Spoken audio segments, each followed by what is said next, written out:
Saudações, galera, beleza? Sou o professor Jerry Chacon. Quem puder aí, me siga no Face, no Insta. Vai ser uma alegria poder ajudar também, caso você tenha alguma dúvida, alguma curiosidade que extravase o conteúdo desta aula. Então, nesta primeira aula sobre o Brasil República, a ideia é trazer um pouco as narrativas sobre a República no Brasil.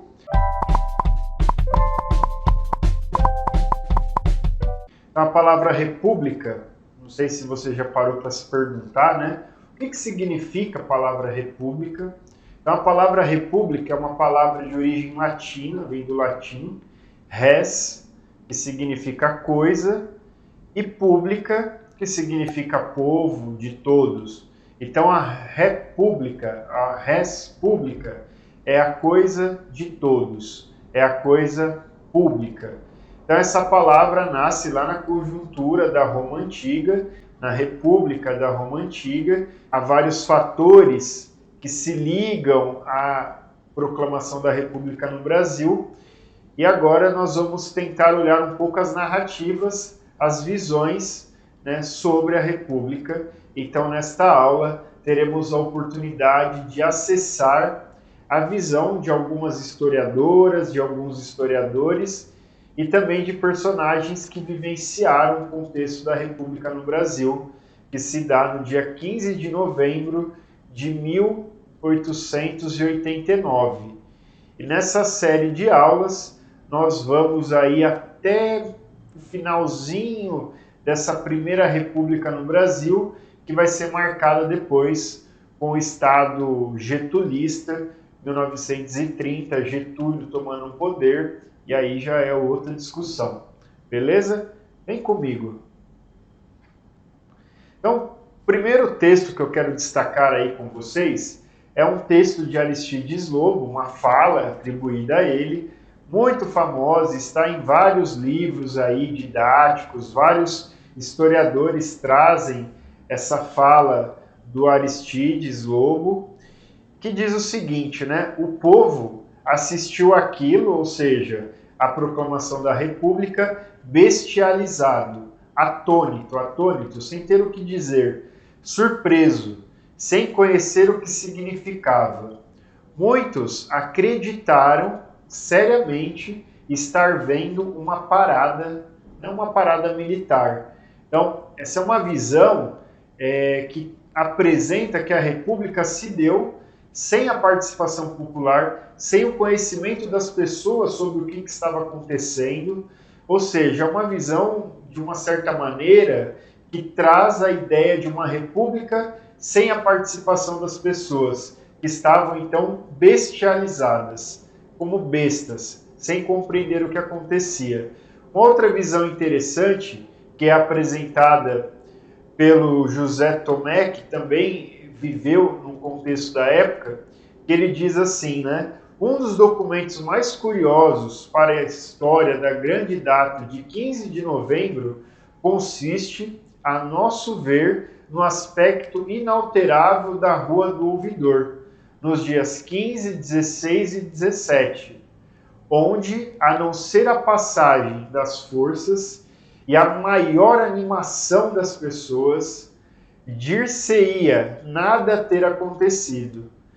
Tão preparado estava nosso país para a República. Veja que aqui já há uma diferença com a narrativa anterior. Então aqui o Tomé está dizendo que o povo sabia mais ou menos então o que estava acontecendo, porque o Brasil já vinha se preparando na leitura do Tomé para a República. Tão geral foi o consenso do povo a essa reforma.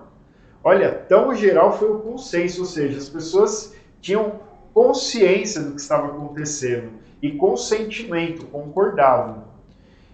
Tão unânimes as adesões que ela obteve, que a Rua do Ouvidor, onde toda a nossa vida, todas as nossas perturbações se refletem com intensidade, não perdeu absolutamente o seu caráter de ponto de reunião da moda. Então, olha que interessante. Aristides Lobo, uma visão de que não há participação popular. José Tomé, sim, olha, as pessoas sabiam o que estava acontecendo. Por que é interessante, gente, analisar textos assim? Porque quando você vai fazer uma prova, vai fazer uma interpretação, é importante reconhecer as visões, né, que são dadas da história, até para que você possa se posicionar frente a uma, frente a outra, ou simplesmente fazer uma interpretação, uma compreensão do texto.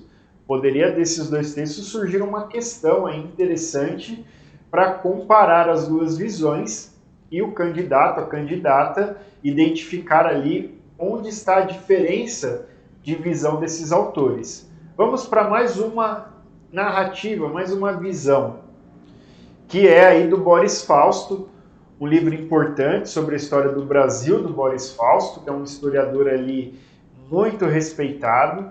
E o Boris Fausto diz o seguinte: a passagem do Império para a República foi quase um passeio.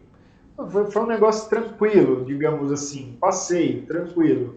Mas depois se torna uma grande incerteza, e é incerteza mesmo, né? Até hoje, será que de fato somos uma república? Bom, enfim, Boris Fausto apresenta que, num primeiro momento, essa passagem é tranquila, é um passeio, mas depois começam a surgir ali as incertezas, as disputas, as revoltas, tudo que a gente vai estudar ao longo desse ciclo de aulas sobre a República no Brasil, o começo da República no Brasil. Então tenha paciência e vamos ali gradualmente compreendendo essa construção. Um outro texto importante do José Murilo de Carvalho, no livro Os Bestializados, ele diz assim, né? Nossa República, passado o momento inicial de esperança, de expansão democrática, consolidou-se, ou seja, se firmou, né? Se consolidou sobre um mínimo de participação eleitoral. Então, baixíssima participação eleitoral, o que já vai se colocar de forma contraditória a ideia de uma democracia, de uma república com participação das pessoas. Sobre a exclusão do envolvimento popular no governo. Consolidou-se sobre a vitória da ideologia liberal, então a ideologia liberal, segundo ele, prevalece nessa construção, porém pré-democrática, ou seja, antes de uma concepção de participação democrática, reforçadora do poder oligárquico, que já era o poder ali que vinha construir no Brasil há muito tempo, o poder das oligarquias, das aristocracias agrárias, ou seja, os grandes proprietários de terra, o que na história do Brasil vai ser ainda mais agravado com a Lei de Terras de 1850, quando então esses grupos passam a ter de fato a posse da terra e aumenta de forma gigantesca a concentração fundiária no Brasil. Bom, voltando aqui, fechando parênteses, o peso das tradições escravista e colonial obstruía o desenvolvimento das liberdades civis, ao mesmo tempo que viciava as relações dos citadinos com o governo. Então, quer dizer, não tem de fato um processo de república, mas fica aquela lógica doméstica ainda, um processo ainda muito imaturo do ponto de vista de uma república. Uma outra análise interessante é do Eduardo Bueno, Peninha, que traz vários vídeos interessantes sobre história, vale a pena visitar o canal dele. E o Peninha, o Eduardo Bueno, ele traz uma narrativa bacana aí sobre o processo da República no Brasil. E ele chama até a atenção que, na verdade, a gente só vai decidir, a gente vai ver isso daqui a pouco, que o Brasil é república em 1993, com o plebiscito de 21 de abril. Vamos ver o que ele diz no texto dele. Não houve um só tiro que pudesse revelar que se tratava de um golpe, e não de uma parada militar.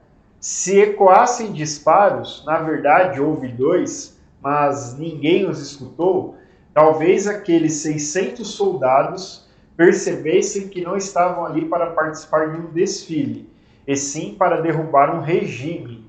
Na verdade, alguns dos militares de alta patente ali presentes sabiam que estavam tomando parte em uma quartelada, mas mesmo os que pensavam assim, achavam que quem estava sendo derrubado era o presidente do Conselho de Ministros, o Visconde de Ouro Preto.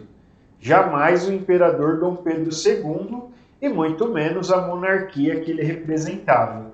Então aí a visão que o Eduardo Bueno apresenta, que até parte dos soldados que estavam ali não tinha muita noção do que de fato estava acontecendo. Diz que um dos soldados que ao lado do Marechal Deodoro, que até relutou para ir ao processo lá, estava acamado, foi ali meio que forçado, e quando esse soldado grita "Viva a República", o Marechal dá-lhe um tapa na cara, porque o Marechal, na verdade, era muito amigo, era parça de Dom Pedro. Então não tinha muito interesse também dele de derrubar a monarquia. A ideia dele, então, era ali derrubar o Visconde de Ouro Preto, que cuidava do Conselho de Ministros, colocaria-se outro no lugar e seguiria o processo de monarquia. É um pouco essa narrativa apresentada pelo Eduardo Bueno. E aí, claro que isso não vai se manter assim, porque grupos vão chegar a pressionar então o Marechal Deodoro, e com esse ato de ser pressionado, ele acaba então dizendo àqueles que o pressionavam para que se proclamasse a República. Enfim, essa é a visão aí que é apresentada pelo Eduardo Bueno. Outra visão interessante, trazida pela Ângela Alonso no Dicionário da República, é uma obra bem interessante, um dicionário que traz vários elementos constituído de vários autores que apresentam várias perspectivas sobre a República no Brasil. E aí a Ângela Alonso ela contribui com um texto bem interessante. E aí eu trouxe um recorte desse texto em que ela diz assim, ó: Quintino Bocaiúva, que era à época um repórter e considerado um grande artífice do golpe da República, inclusive um dos que vai tentar convencer o Marechal Deodoro a proclamar a República. Ele então presidiu o Partido Republicano, e o Marechal Deodoro da Fonseca, que era chefe do clube militar, lideraram um desfile pela Rua do Ouvidor, aclamados das sacadas dos sobrados. Então aí já há uma participação popular, dá para perceber. Era tarde de sexta-feira, 15 de novembro de 1889, embora a imagem póstera seja de golpe da caserna é como seria um golpe dos militares, né, dos quartéis, sem povo e de escravistas ressentidos, a República se inaugurou com mobilização civil-militar e gente nas ruas. Então aqui a narrativa da Ângela Alonso, ela já vai apresentar aí uma visão mais próxima do José Tomé, que sim, havia pessoas na rua, conscientes do que estava acontecendo. Não é filha de um general e sua tropa, diz Ângela Alonso. A mudança de regime tem causalidade múltipla.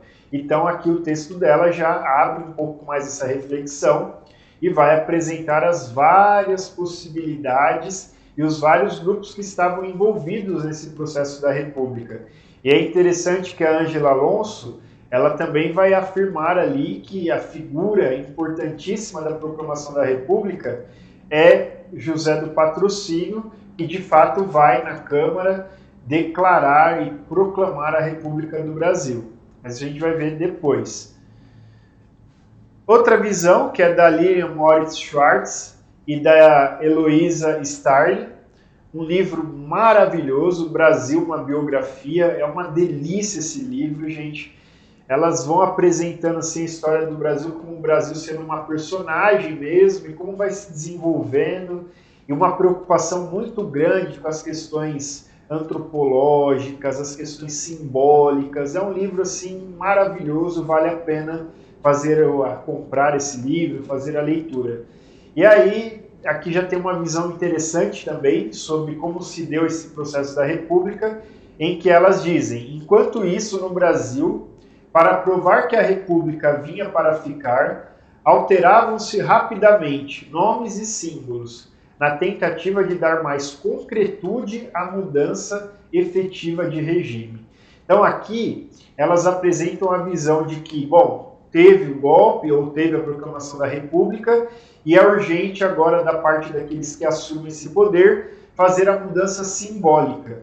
que significa isso? Mudar nomes de ruas, de praças, criar uma figura que represente a República, no caso aí vai ser Tiradentes, né? Tiradentes que vai ser essa grande figura da proclamação da República, vai se tornar o grande mártir da República Brasileira, e aí toda a construção da imagem de Tiradentes. Eu tenho um vídeo no canal, você pode dar uma olhadinha sobre Tiradentes. Então, essa construção simbólica, mudanças de nomes e assumindo também imagens diferentes. Então, a monarquia sendo substituída por bandeira, por brasão, pelo símbolo da própria República, representada por uma mulher jovem, carregando com força a República, a pátria. Então, essas mudanças simbólicas, elas são muito importantes no jogo de poder. E aí, aquele fato curioso, que é a questão do plebiscito, né? Então, no dia 21 de abril de 1993, vai sim, aí de fato, se definir que o Brasil seria uma república, né? Então demorou um bom tempo. E aí é feito esse plebiscito, há muita polêmica sobre isso, os monarquistas acham que o plebiscito foi, na verdade, um golpe, e aí os monarquistas argumentam lá de várias maneiras, mas o resultado do plebiscito, que se dá ali no governo Itamar Franco, que foi um governo muito importante da história do Brasil, né? O governo do Plano Real, da estabilização política no Brasil, alguém que merece ali ser respeitado, né? O Itamar Franco, que fez uma presidência muito interessante, mesmo com os limites, mas enfim, ali vai se dar então esse plebiscito.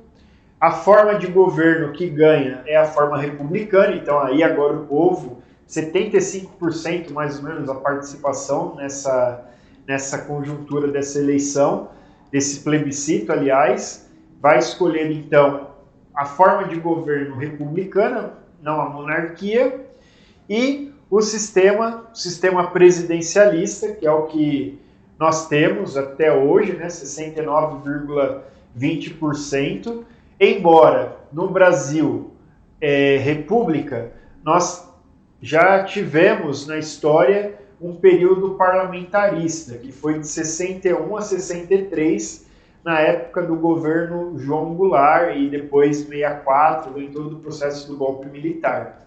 Mas aqui nessa eleição se decide, portanto, pelo presidencialismo, 69%, e não o parlamentarismo, o parlamentarista, o sistema parlamentarista.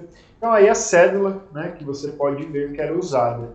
Então é interessante saber disso, então só depois de muito tempo, de fato, se consolida a escolha, podemos dizer assim, popular pela República. E se você quer saber por que foi feito o plebiscito, isso se deu na Constituinte de 1988. A Constituinte de 1988 apresentou a necessidade de se fazer um plebiscito, uma consulta pública com relação a esse fator da história do Brasil. E agora vamos para uma questão, para a gente fechar com a questão, essa nossa primeira aula sobre República no Brasil e essas várias narrativas. Então, uma questão da Unicamp: após a proclamação da República, uma nova bandeira nacional foi criada para substituir a antiga bandeira do Império. Então, aí as transformações simbólicas, né, gente? O lema da nova bandeira era ordem e progresso. Bom, e aí vem a pergunta, que é uma pergunta aberta, a primeira pergunta: por que o governo republicano determinou que se substituísse a antiga bandeira? Então, lógico, o caminho para trazer essa construção de resposta passa pela disputa simbólica, passa pela afirmação também de um projeto político sustentado pelas ideias filosóficas do positivismo de Augusto Comte, que traz a defesa do amor por princípio, a ordem por base e o progresso por fim, dando a sensação, portanto, de uma estabilidade e de um crescimento social dentro de uma segurança e organização dessa própria sociedade. E a questão B aí, explique por que naquele momento era importante para o governo republicano demonstrar sua preocupação com a ordem pública e seu compromisso com o progresso. Então, também por isso, para acalmar, digamos, a sociedade. Então, aí possíveis respostas. Então, para a primeira, trata-se de uma disputa sobretudo simbólica e a troca da bandeira com outros símbolos serve para deixar evidente o início de um novo regime político em substituição da monarquia. E para a questão B, a preocupação com a ordem e a promessa de progresso, teses, portanto, do positivismo, são apresentadas para evidenciar a importância do novo regime como garantidor de mudanças e propiciador de vantagens à pátria, à população. Beleza, gente? Essa foi a nossa primeira aula. Então, espero que você tenha gostado. Aproveite, compartilhe aí esse vídeo, né? E divulgue o conhecimento sobre a história do Brasil, que é muito importante. Um grande abraço, até mais!